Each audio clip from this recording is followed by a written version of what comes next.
Kalau saya suruh kalian membayangkan sebuah stadion kelas internasional, kira-kira seperti apa? Nah, mungkin yang langsung terlintas adalah bentuk futuristik, struktur baja yang rumit, atau fasad LED yang menyala di malam hari. Tapi, bagaimana kalau ada sebuah venue Asian Games yang justru sengaja tidak ingin terlihat mencolok? Yang lebih menarik lagi, keputusan itu bukan karena keterbatasan dana, melainkan memang menjadi konsep utama desainnya. Hari ini, kita akan membedah salah satu proyek olahraga paling menarik di Tiongkok, yaitu Fuyang Yinhu Sports Center. Dan menurut saya, proyek ini adalah contoh bagaimana arsitektur bisa terlihat tenang, tetapi kualitas desainnya sangat luar biasa. Sebelum menggambar satu garis pun, seorang arsitek harus membaca tapaknya. Dan menurut saya, inilah yang dilakukan UAD dengan sangat baik. Fuyang Yinhu Sports Center berada di kawasan perbukitan Fuyang, Hangzhou. Kalau kalian melihat foto lokasi sebelum dibangun, kontur lahannya cukup kompleks. Banyak proyek besar biasanya akan langsung melakukan cut and fill besar-besaran. Tujuannya adalah supaya lahannya rata. Cara itu memang lebih mudah saat konstruksi, tapi konsekuensinya, karakter alamnya akan hilang. UAD justru mengambil keputusan yang berbeda. Mereka bertanya, bagaimana kalau justru bangunannya yang mengikuti kontur? Menurut saya, satu pertanyaan sederhana ini akhirnya menentukan seluruh desain proyek. Kalau kita bedah mesinnya, bentuk bangunan ini sebenarnya sederhana. Tidak ada geometri yang aneh, tidak ada bentuk organik yang dipaksakan, dan tidak ada struktur yang sengaja dibuat ribet. Justru yang menarik adalah bagaimana volume bangunannya dipecah menjadi beberapa massa. Kenapa? Karena secara visual bangunan menjadi jauh lebih ringan. Padahal total luas bangunannya lebih dari 80.000 meter persegi. Ini adalah salah satu trik yang sering dipakai dalam arsitektur. Bangunan besar dipecah menjadi volume-volume yang lebih kecil supaya skala manusianya tetap terasa. Dalam dunia desain, pendekatan seperti ini sering disebut fragmentasi massa. Dan menurut saya, penerapannya di proyek ini sangat berhasil. Ada satu hal yang paling saya suka dari proyek ini, yaitu bangunannya tidak berusaha menjadi tokoh utama. Pertama-tama, coba kita lihat skyline-nya. Atap-atapnya mengikuti siluet pegunungan. Artinya, kalau kita berdiri cukup jauh, maka kita tidak langsung tertuju ke bangunan. Justru yang lebih dominan adalah lanskapnya. Menurut saya, ini adalah hal yang menarik. Karena banyak arsitek sekarang berlomba membuat bangunan yang ikonik. Sementara, proyek ini justru mengatakan, biarkan alam yang menjadi ikonnya. Menurut saya, ini menunjukkan kedewasaan dalam berpikir desain. Yang membuat proyek ini semakin menarik adalah sumber inspirasinya. Arsiteknya tidak mengambil referensi dari bangunan lain.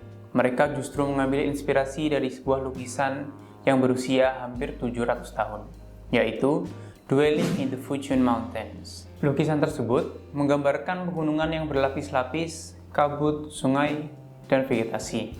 Nah, yang diterjemahkan bukan bentuk gunungnya, melainkan suasananya. Dalam arsitektur, ini jauh lebih sulit, karena kita tidak sedang meniru bentuk. Kita sedang menerjemahkan atmosfer menjadi ruang. Dan menurut saya, hasilnya sangat terasa. Sekarang kita akan masuk ke bagian favorit saya, yaitu fasad. Kalau dilihat sekilas, mungkin kalian mengira ini hanya secondary skin biasa. Padahal, tidak sesederhana itu. Bangunan ini menggunakan sekitar 37.000 modul louver. Menariknya, setiap modul memiliki orientasi yang berbeda. Kenapa fasadnya dibuat berbeda? Karena fasad ini memiliki 3 fungsi sekaligus. Yang pertama adalah solar shading, yang kedua mengontrol pencahayaan alami, dan yang ketiga membentuk ekspresi visual bangunan. Dari sudut tertentu, fasad ini bahkan menyerupai siluet pegunungan. Jadi, elemen yang awalnya bersifat teknis berubah menjadi elemen artistik. Inilah yang menurut saya disebut desain yang efisien. Satu elemen bisa menyelesaikan banyak persoalan sekaligus. Ada satu kalimat dari arsiteknya yang menurut saya keren sekali. Mereka mengatakan, louver adalah kuasnya, lalu matahari adalah tintanya. Artinya apa? Nah, artinya adalah cahaya bukan hanya menerangi bangunan saja, tetapi ikut mendesain bangunan. Pagi berbeda, siang berbeda, sore juga berbeda.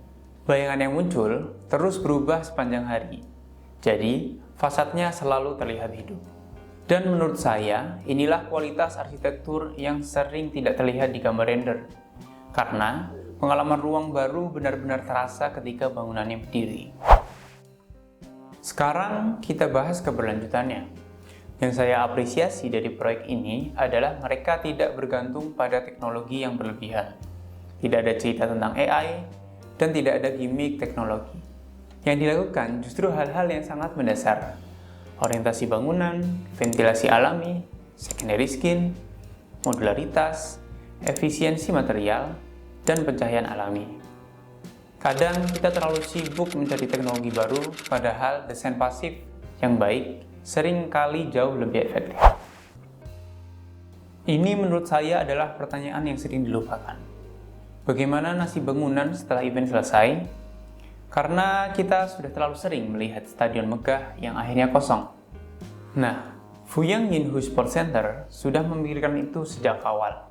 Sebagian tribun dibuat dapat dilepas, banyak ruang juga dirancang fleksibel agar bisa dipakai untuk berbagai aktivitas masyarakat. Ini yang disebut adaptive reuse. Jadi, bangunan tidak berhenti hidup setelah Asian Games selesai. Kalau saya harus merangkum proyek ini dalam satu kalimat, saya akan mengatakan, arsitektur terbaik bukan tentang siapa yang paling mencolok, tetapi siapa yang paling tepat untuk merespons konteks. Karena pada akhirnya, arsitektur bukan sekedar membuat bentuk yang indah, tetapi bagaimana bangunan ini berdialog dengan alam, menghormati budaya, nyaman digunakan, efisien dibangun, dan tetap relevan puluhan tahun ke depan. Menurut saya, itulah alasan mengapa Fuyang Yinhu Sports Center banyak dipelajari di dunia arsitektur. Kalau kalian seorang arsitek, apakah kalian lebih memilih mendesain bangunan yang menjadi ikon kota, atau justru bangunan yang begitu menyatu dengan lingkungannya sampai hampir tidak terasa keberadaannya? Tulis pendapat kalian di kolom komentar, saya penasaran membaca perspektif kalian. Kalau video seperti ini bermanfaat, jangan lupa like, subscribe, dan aktifkan lonceng notifikasi kalian. Karena setiap minggu kita akan membedah karya-karya arsitektur terbaik dari seluruh dunia. Saya Ibra, sampai ketemu di video belajar arsitektur berikutnya. Bye!